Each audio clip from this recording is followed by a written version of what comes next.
Hello दोस्तों, नमस्कार। स्वागत है आप सभी का आपके अपने YouTube channel result with Kaushal sir पर। तो कैसे हैं आप सभी लोग? आशा करूंगा कि आप लोग अच्छे होंगे और बेहतर और बेहतरीन कर रहे होंगे। तो आज की जो क्लास है आपकी डिपेंड है मौर्य काल पर। ये आपका सेकंड पार्ट होगा और जो फर्स्ट पार्ट था वो मैंने आपको वीडियो दिया था, उसमें आपने देखा होगा कि मैंने मौर्य काल के विषय में आपको बताया था। मैंने आपको पिछली क्लास में बताया था कि मौर्य काल की स्थापना, उसका संस्थापक कौन था, चंद्रगुप्त मौर्य के बारे में बताया था। कैसे कैसे चाणक्य ने एक साजिश के तहत चंद्रगुप्त मौर्य को एक राजा बना दिया, और ये सारी जो जानकारी है वो मैंने आपको बताया था। बिंदुसार अशोक तक आते आते वहाँ तक हम पहुँचे थे। तो आज मैं बात करने वाला हूँ सेकंड पार्ट पर, जहाँ से स्टार्ट होगा अशोक का। अशोक का शासनकाल स्टार्ट होता है यहाँ से। और अशोक का शासनकाल, मैं पहली बात तो करूँ, आपका यूपी स्पेशल चल रहा है। यूपी स्पेशल की लगभग 15 से 20 क्लासेस हो गई हैं, उनको आप देखेंगे। पिछली क्लास को देखकर ही आप यहाँ पर आएंगे, वापस आएंगे तो आप इस क्लास को देखेंगे, क्योंकि अगर पिछली क्लास को आप नहीं देखते हैं तो जो सेकंड पार्ट होता है, वो जो फर्स्ट पार्ट जो आपका छूट जाता है, तो उसमें कहीं ना कहीं आपको दिक्कत आ सकती है समझने में। तो मैंने जब फर्स्ट पार्ट दे दिया है तो उसको आप देख लीजिए, उसके बाद में आप सेकंड पार्ट को देखिए। ये आपका मौर्य काल का सेकंड पार्ट है। तो आज मैं बात करने वाला हूँ सबसे पहले आपके मौर्य काल पर। तो मौर्य काल के विषय में क्या कुछ जानकारी हमारे यहाँ पर है, उसके विषय में हम यहाँ पर जानकारी लेंगे और आपको बताएंगे कि मौर्य काल, अशोक जो आपका महान सम्राट कहते हैं, अशोक महान कैसे बना, और उत्तर प्रदेश में उसकी क्या भूमिका है। उसके कुछ अभिलेख यहाँ पर प्राप्त होते हैं, मैंने आपको बताया था। उनके अभिलेखों के बारे में यहाँ पर 5 अभिलेख मैंने आपको बताए थे अशोक के, और उनसे संबंधित जो जानकारी थी वो भी मैंने आपको बताई थी। तो मैं बात कर रहा था अशोक की। और अपने उत्तर प्रदेश राज्य में अशोक का जो शासनकाल था ना, अशोक सम्राट अशोक नाम इनको दिया जाता है। इनको सम्राट अशोक या अशोक महान नाम दिया जाता है इनको, अशोक को। ठीक है, तो इनको अशोक महान या सम्राट अशोक कहा जाता है। इनका शासनकाल लगभग कब हुआ था? देखिए, जो अशोक हैं, इनका जो शासनकाल है लगभग 273 ईसा पूर्व से लेकर के 273 ईसा पूर्व से लेकर के इनका रहा था 232 ईसा पूर्व तक। इसको हम बीसी लिखते हैं, before birth of Jesus Christ. तो 273 से लेकर के 232 ईसा पूर्व तक अशोक का जो शासनकाल रहा था। इस समय में इन्होंने लगभग 40 से अधिक अभिलेखों का जो निर्माण करवाया था। लेकिन बौद्ध ग्रंथों के अनुसार कहा जाता है कि इन्होंने, अशोक महान ने, अशोक सम्राट ने 84,000 से अधिक स्तूपों और मतलब अभिलेखों का निर्माण करवाया था। लेकिन यहाँ पर लगभग 40 अभिलेख अशोक के प्राप्त होते हैं, उनसे संबंधित जानकारियाँ रहती हैं। लेकिन उत्तर प्रदेश में मैं बात करता हूँ, केवल उत्तर प्रदेश में, आपके राज्य में, राज्य उत्तर प्रदेश में अशोक के, जो अशोक सम्राट हैं, अशोक के या सम्राट अशोक के 5 अभिलेख प्राप्त होते हैं। कितने? 5 अभिलेख प्राप्त होते हैं। इन पांचों के नाम मैंने पिछले वीडियो में आपको बताया था ना, वही 5 अभिलेख आप इनको मतलब आपको प्राप्त होते हैं।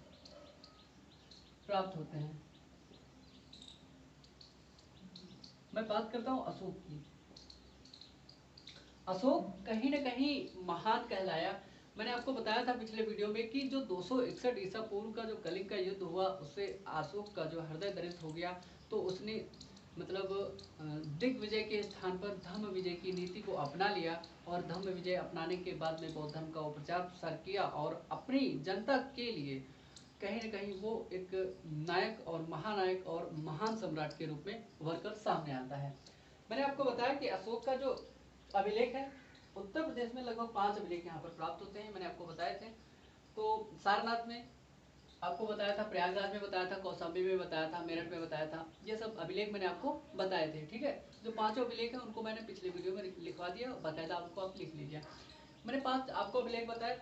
और ये जो उत्तर प्रदेश में हैं, जो इनकी मैंने भाषा आपको बताई थी, इन जो 5 अभिलेख हैं, इनकी भाषा क्या है? इनकी भाषा क्या है? जो 5 अभिलेख है, इनकी भाषा कौन सी है? इनकी भाषा है प्राकृत आपकी। तो आप इसको नोट कर लेंगे। प्राकृत भाषा में लिखवाए गए हैं ये सभी। और मैंने बात करी इनकी लिपि क्या है, इनकी जो लिपि है, अभिलेखों की लिपि है, तो इनकी जो लिपि है वो है ब्राह्मी लिपि। तो इनकी भाषा है, मैंने आपको बताया प्राकृत, प्राकृत भाषा चलती थी और एक पाली भाषा हुआ करती थी उसी समय में।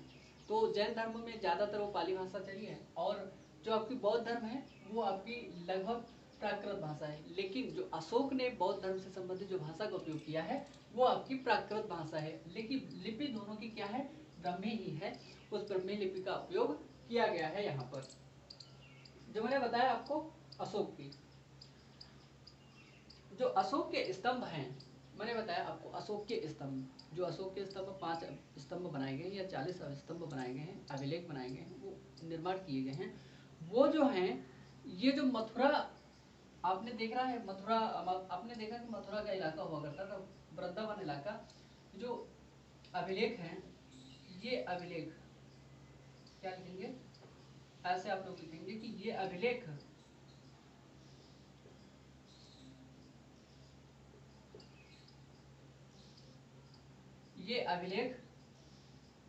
मथुरा, कहां से, आप देखेंगे मथुरा को, मथुरा और चुनार की पहाड़ियां, क्या लिखेंगे आप लोग, चुनार की पहाड़ियों से लाए गए लाल बलुआ पत्थरों से बने हैं। चुनार की पहाड़ियों, चुनार की पहाड़ियों से लाए गए,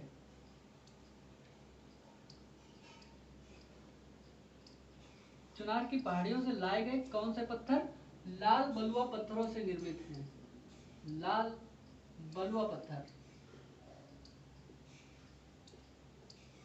लाल बलुआ पत्थरों से ये निर्मित है आपके, कौन, ये आपके अशोक के अभिलेख जो प्राप्त हुए हैं।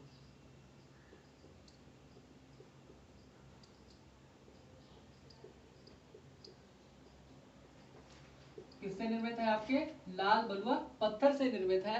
मैंने आपको बताया कि लाल बलुआ पत्थर से बने हुए हैं ये अशोक के अभिलेख, क्योंकि अशोक कहीं ना कहीं जो अपने अभिलेखों को बनवाया था ना, तो कौन से क्षेत्र से बनवाया हुआ था, आपको सही नहीं दिख रहा होगा कैमरा में, अब दिख रहा होगा ठीक से। तो मैंने बताया आपको कि लाल बलुआ पत्थर कहीं ना कहीं अशोक के किससे बनाए हुए थे, लाल बलुआ पत्थरों से निर्मित थे, और अशोक के ये अभिलेख हुआ करते थे। कितने, जितने भी अभिलेख थे उनकी भाषा कौन सी थी, उनकी भाषा थी प्राकृत, और उनकी लिपि कौन सी थी, ब्राह्मी लिपि थी, मैंने आपको बता दिया। ठीक है, लगभग यहाँ अपने उत्तर प्रदेश राज्य में 5 अभिलेख अशोक के प्राप्त होते हैं। मैंने बात करी लाल बलुआ पत्थर से बनाए गए थे। अशोक का एक मेरठ स्तंभ लेख हुआ करता था, लेकिन ये मैंने बताया आपको, अशोक का जो मेरठ स्तंभ लेख हुआ करता था, मेरठ स्तंभ लेख, मेरठ स्तंभ लेख हुआ करता था अशोक का, मैंने आपको पिछले वीडियो में बताया था कि मेरठ स्तंभ लेख स्थापित था। तो मेरठ स्तंभ लेख को जो फिरोज शाह तुगलक हुआ करता था, फिरोज शाह तुगलक, तुगलक वंश का सम्राट हुआ करता था फिरोज शाह तुगलक, इसने क्या कर दिया था, इसको ये दिल्ली लेकर के चला गया था, दिल्ली में इसको स्थापित कर दिया था। कहां पर, दिल्ली लेकर के चला गया था, ये लेकर चला गया, इसने क्या किया, दिल्ली में इसको स्थापित कर दिया गया, स्थापित करवा दिया।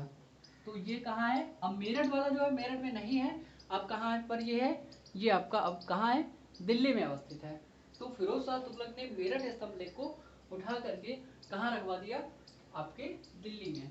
तो मैंने बताया उत्तर प्रदेश राज्य में अशोक की जो 5 स्तंभ लेख प्राप्त होते हैं, अभिलेख प्राप्त होते हैं, इनसे संबंधित जो जानकारी है, इनकी जो प्रमुख भाषा है वो प्राकृत भाषा है, इनकी जो लिपि है वो ब्राह्मी लिपि है, और ये जो अभिलेख हैं ये मथुरा और चुनार की पहाड़ियों से लाए गए लाल बलुआ पत्थरों से निर्मित हैं।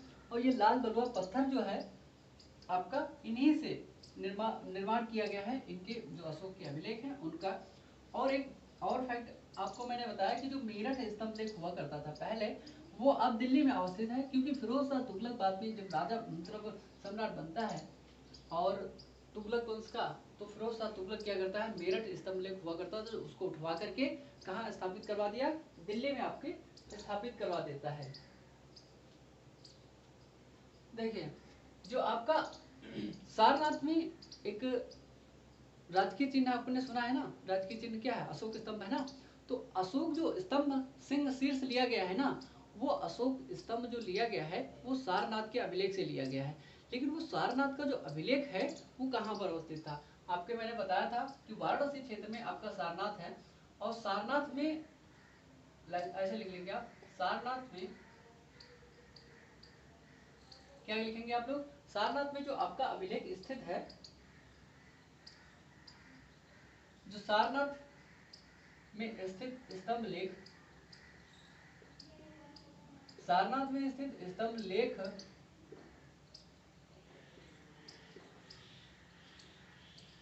क्या लिया गया है, सारनाथ में स्थित स्तंभ लेख से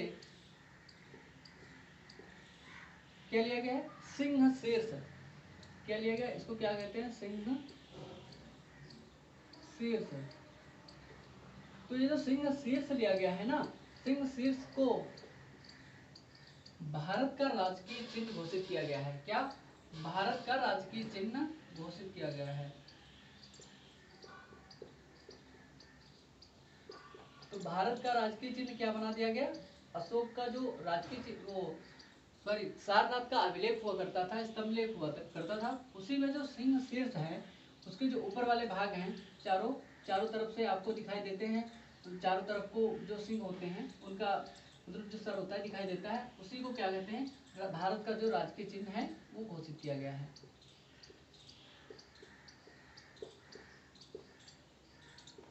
ठीक है, बहुत पहले घोषित किया गया। अब मैं बात कर रहा था आपसे कि सिंह शीर्ष को घोषित कर दिया गया।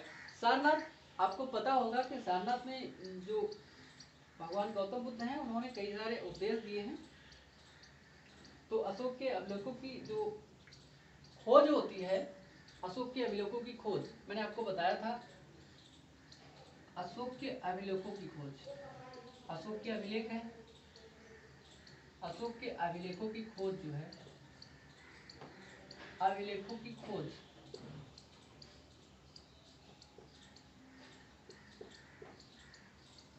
अभिलेखों की खोज जो है किसने की थी, 1750 के आसपास, 1750 ईस्वी के आसपास। कब की थी, 1750 ईस्वी में। इनका नाम है टी पैंथेलर।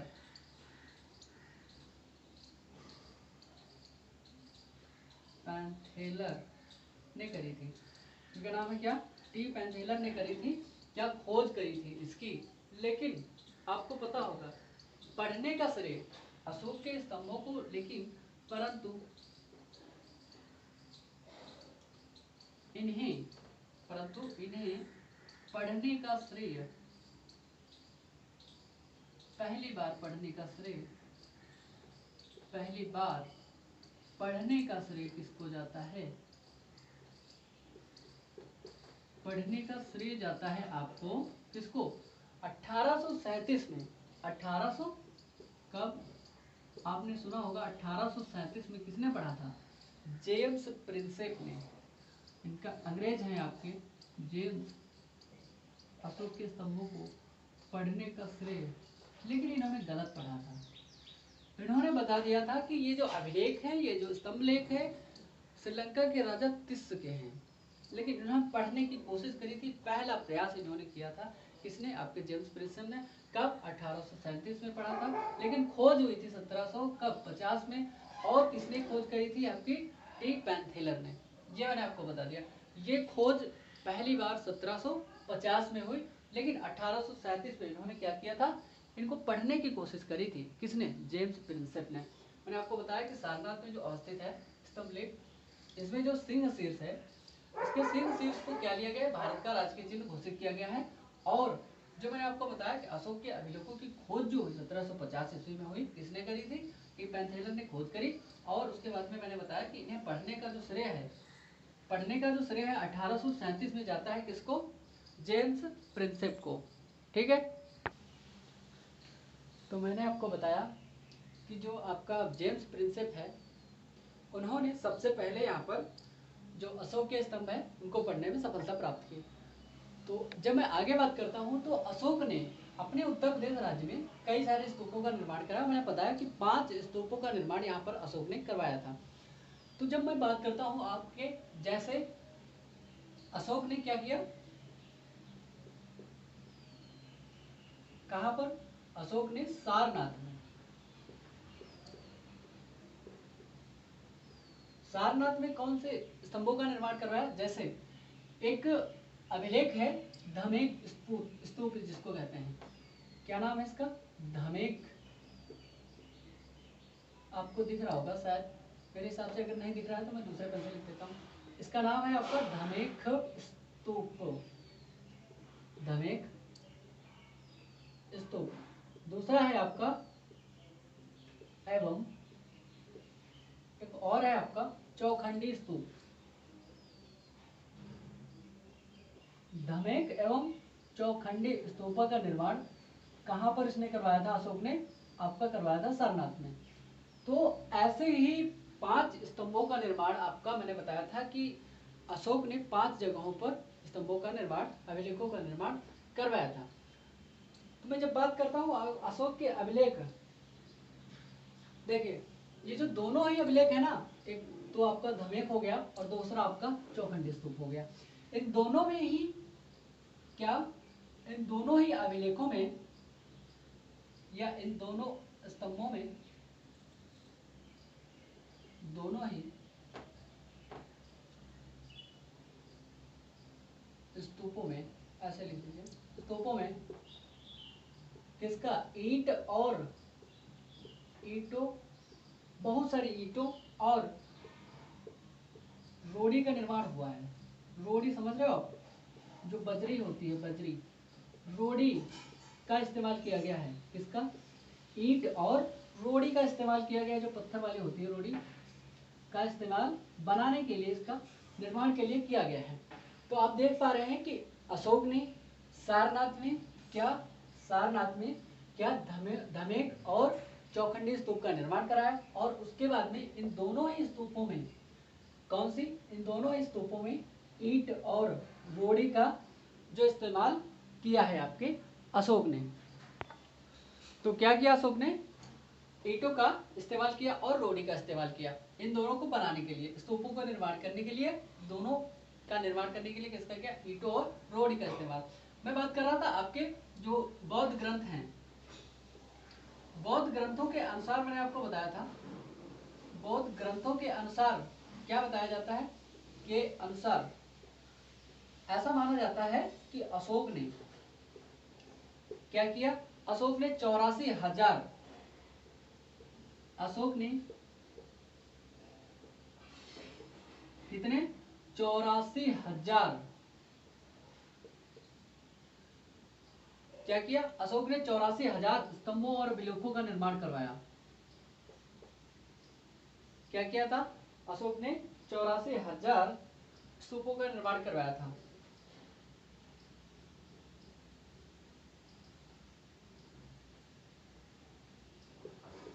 स्तंभों और स्तूपों का निर्माण करवाया था किसने, अशोक ने का निर्माण करवाया।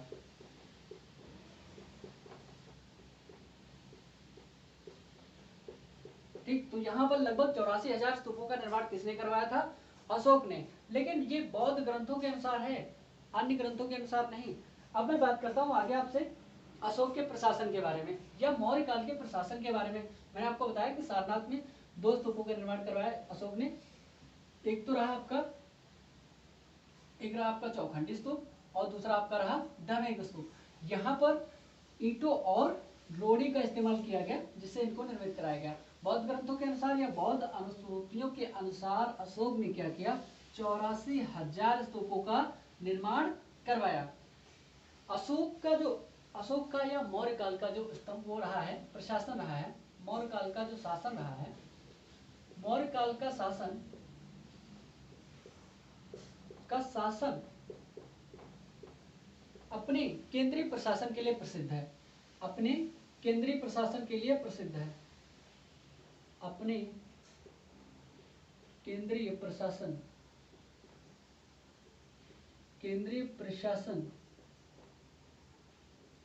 के लिए क्या है, प्रसिद्ध है या अच्छा माना जाता है। तो इसमें इसके केंद्रीय प्रशासन में किन किन लोगों की भूमिका हुआ करती थी, उन भूमिका को आप देख लीजिए। यहाँ से क्वेश्चन यूपीपीसीएस में, आरओ में, दोनों में अभी पिछली बार हाल ही में क्वेश्चन जो पिछला एग्जाम हुआ था आरओ का, उसमें भी पूछा गया था। तो यहाँ से क्वेश्चन आपको जरूर फंसेगा। अभी जो आपका पेपर है यूपीपीसीएस का, उसमें पिछली बार क्वेश्चन यहाँ से देखा गया है। तो यहाँ पर जो आपका जो केंद्रीय प्रशासन है मौर्य प्रशासन, तो यहाँ पर लगभग कितने थे, यहाँ पर 18 क्या थे, 18 विभाग यहाँ पर मतलब हुआ करते थे। 18 विभागों में कुल मिलाकर के जो मौर्य प्रशासन हुआ करता था वो विभाजित था। मतलब लगभग 18 विभाग थे, अलग अलग प्रकार के, अलग अलग क्षेत्रों में अलग अलग विभाग यहाँ पर बनाए गए थे। तो मौर्य प्रशासन यहाँ पर देखेंगे आप, मौर्य प्रशासन लगभग 18 भागों में, 18 विभाग लिख लीजिए, 18 विभागों में विभक्त था।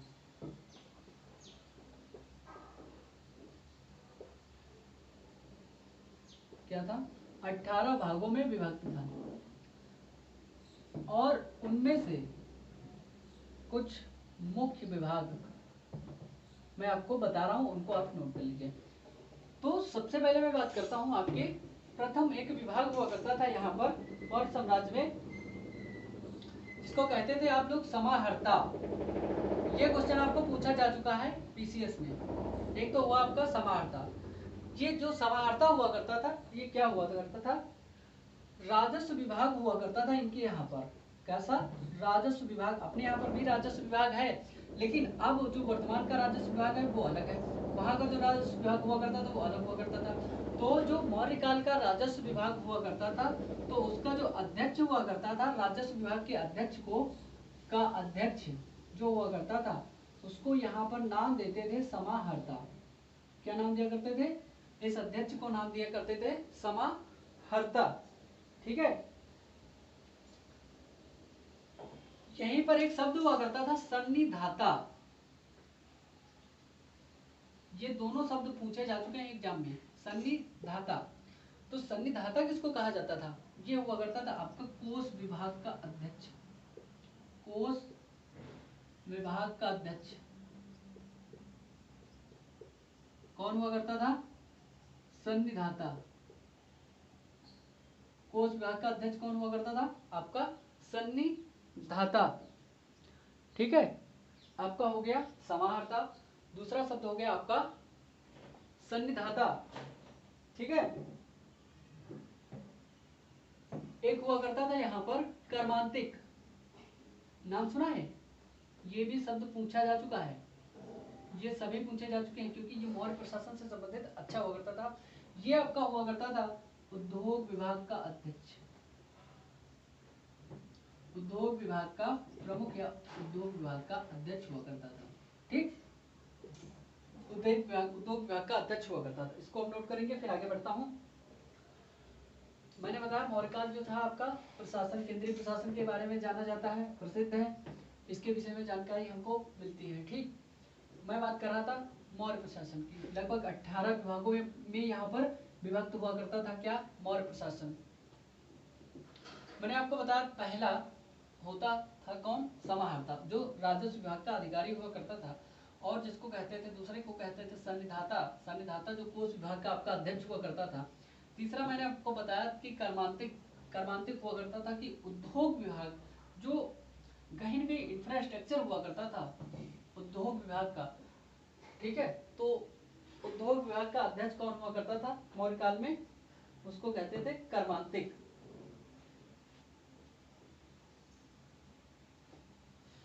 एक यहाँ पर नाम दिया जाता था अंतर्वशिक। कौन हुआ करता था, अंतर्वशिक। अंतर्वशिक ये हुआ करता था, जो राजा हुआ करता था ना, सम्राट का निजी अधिकारी हुआ करता था। ये कौन हुआ करता था, सम्राट का निजी जिम्मेदार अधिकारी हुआ करता था, निजी जिम्मेदार अधिकारी हुआ करता था। कौन हुआ करता था? ये हुआ करता था आपका अंतर्वसिक, इसका नाम दिया जाता था, इसको अंतर्वसिक हम नाम देते थे। तो ये हुआ करता था निजी जिम्मेदार अधिकारी हुआ करता था किसका? ये हुआ करता था सम्राट का। ठीक है, तो सम्राट का निजी जिम्मेदार अधिकारी कौन हुआ? अंतर्वसिक इसको कहते हैं। ठीक है, मैंने आपको बताया कि जो यहाँ पर अंतर्वसिक हुआ करता था, अंतर्वसिक जो सम्राट हुआ करता था, सम्राट का निजी जिम्मेदार अधिकारी हुआ करता था। अगर कोई भी निजी बात कहनी होती थी सम्राट को तो वो अंतर्वसिक से कहता था और वो उसको फॉलो करता था। कौन? आपका अंतर्वसिक। तो मैंने आपको बता दिया अंतर्वसिक के बारे में। ठीक है, देखिए एक बात और मैं करता हूँ, जो तीर्थ हुआ करता था, तीर्थ क्या हुआ करता था?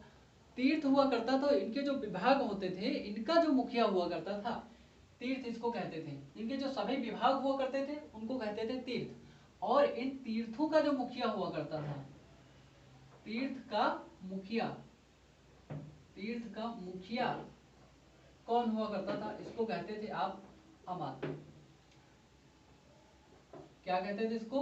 अमात्य।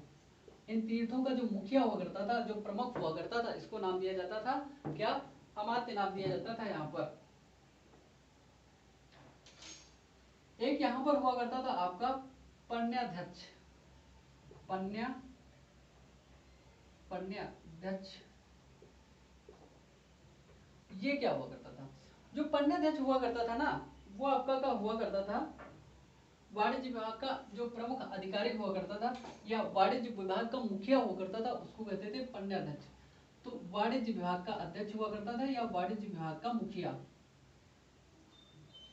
वाणिज्य विभाग का मुखिया कौन हुआ करता था? पन्याध्यक्ष।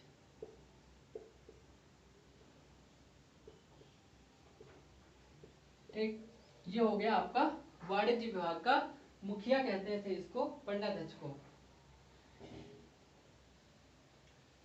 एक हुआ करता था आपका एग्रोनोमोई। एग्रोनोमी शब्द सुना है, लेकिन एग्रोनोमोई यहाँ पर अलग है। एग्रोनोमोई, एग्रोनोमोई, एग्रोनोमोई कहते थे आपको जो सड़क निर्माण करता था ना, सड़क निर्माण और उससे संबंधित जो राजस्व हुआ करता था, एवं उससे संबंधित जो राजस्व हुआ करता था ना, उस राजस्व से संबंधित जो मुखिया हुआ करता था, राजस्व विभाग का जो मुखिया हुआ करता था, सड़क निर्माण एवं राजस्व विभाग का जो मुखिया हुआ करता था, वो कहलाता था एग्रोनोमोई। हो गया यहाँ पर। अब मैं बात कर रहा था आपके एग्रोनोमोई की, तो एग्रोनोमोई की बात हो गई। एक हुआ करता था रूप्य दर्शक, यहीं पर प्रशासन में आपका लिख लीजिए, ये हुआ करता था रूप्य दर्शक। ये कौन होता था? ये हुआ करता था आपकी जो मुद्रा का निरीक्षक करने वाला हुआ करता था ना, क्या? मुद्रा निरीक्षक, मुद्रा का निरीक्षण करने वाला या मुद्रा निरीक्षक कहते थे इसको। कौन हुआ करता था? इसको कहते थे रूप्य दर्शक। मैंने आपको बताया अंतर्वसिक के बारे में, राजा का जो सम्राट का जो निजी अधिकारी जिम्मेदार अधिकारी हुआ करता था उसको कहते थे मतलब अंतर्वसिक। दूसरा मैंने आपको बताया तो तीर्थ हुआ करता था, ये जो सभी विभाग हुआ करते थे उनका मुखिया जो हुआ करता था उसको कहते थे अमात्य। पन्याध्यक्ष मैंने आपको बताया कि जो वाणिज्य विभाग हुआ करता था, वाणिज्य विभाग का जो मुखिया हुआ करता था उसको हम क्या कहते थे? पन्याध्यक्ष। एग्रोनोमोई मैंने आपको बताया, एग्रोनोमोई कौन हुआ करता था? सड़क निर्माण और उससे संबंधित जो राजस्व हुआ करता था, सड़क से संबंधित, सड़क निर्माण से संबंधित, वो कौन हुआ करता था? एग्रोनोमोई उसको कहते थे। अगला आपको मैंने बताया कि रूप्य दर्शक कौन होता था? जो मुद्रा का निरीक्षण करने वाला, मुद्रा का रख रखाव करने वाला था, मुद्रा निरीक्षक हुआ करता था। कहाँ पर किस धन मतलब कितना धन कहाँ पर खर्च हुआ, उस मुद्रा का निरीक्षण करने वाला कौन हुआ करता था? रूप्य दर्शक, जिसको कहते हैं रुपया जो हुआ करता था, रुपया का दर्शक देखने वाला, रुपये को देखने वाला, वो हुआ करता था आपको रूप्य दर्शक। तो आज की क्लास आपको कैसी लगी? आशा करूंगा पसंद आई होगी। तो आप लोग लाइक शेयर और सब्सक्राइब जरूर करेंगे और आगे जो है आपकी क्लास ऐसे ही चलती रहेगी और आप लोग सपोर्ट कर रहे हैं उसके लिए आप सभी लोग धन्यवाद के पात्र हैं। तो आज की क्लास को यहीं यहीं पर समाप्त करते हैं, और अगली जो क्लास होगी आपकी कल मिलेगी आप सभी को। तो तब तक के लिए आप सभी का बहुत बहुत धन्यवाद। आप सभी का नमस्कार।